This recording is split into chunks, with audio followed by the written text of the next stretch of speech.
Hey everyone, today we're taking a look at the Vaporfly Next Percent second generation. Start with some numbers. For US men's size 9, these are 6.9 ounces, and heel to toe drop is 8 milliliters. The most significant change in this iteration is the upper. They replaced the original Vapor Weave with a new material that's similar to the Atom Knit, but I don't believe these are the Atom Knit, which you'll find on the Alpha Flies. So just by tugging it here and there, it's not super flexible, so hopefully that'll provide a pretty good lockdown when you're going fast paces. When we take a closer look at the laces, these have the ripple effects very similar to the Alpha Fly as well, which actually I kind of like because they provide a better lockdown of the lace. Once you lace them up, they don't feel like they are sliding around. On the tongue area, they've added some paddings.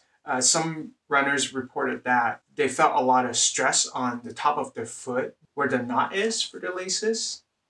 I had some of that experience as well, but not to the point where it created any bruises. On the heel cup area, underneath the mesh, there's a layer of like hard plastic, I would say. This is probably to help with the heel lockdown. And then for the heel cushion, there's still a pronounced amount of cushion.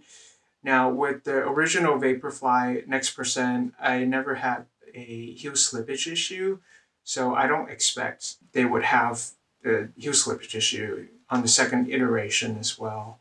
And then on the front of the shoe, there's a printed material on top of the mesh to close up the toes. I'm not sure if this is to help with like aerodynamics or maybe some water resistance, but I do like the look and feel of this. It has like a hot flame look to it. So one thing I did have trouble with the upper from the original version was how tight the toe box was.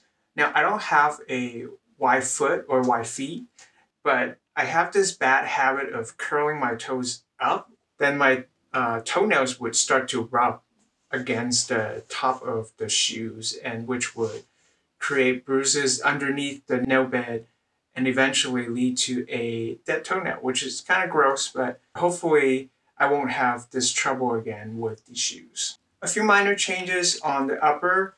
The heel collar area is slightly different. Now they have this little divot with a small Nike logo around your ankle versus the original one is less rigid, more of a straight line. On the outside, I'm not sure this is a quality control issue, but the Nike logo is not fully printed. Comparing to the last one, it was pretty prominent and pretty legible. On the new one, you can see it looks like the printer ran out of ink or something. So I hope this is not a quality control issue. Maybe it's just how the print comes out on the actual material on this new fabric. And you can see kind of the same where when the logo starts to get pointy, the ink will start to fade. For inside of the shoes, the insole is still glued to the shoe, so you can't really take it out, although I'm sure you can add custom inserts if you need them.